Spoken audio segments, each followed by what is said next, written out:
I'm here this morning with Sandy, who is one of our master gardeners here in Macon County.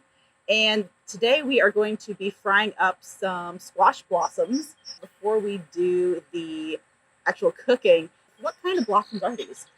These here are cushaw squash blossoms. Well, you got to pick them off early. I try to get out between 7 and 7:30 to pick them because they're more open, because they're already starting to close because they're getting warm. And so that's why we try to get out early. And So I know you brought some with the stem attached, well, some without. I brought the ones with an attached stem because we're going to tear off the outer edges here, clean the inside, snip piece in the middle.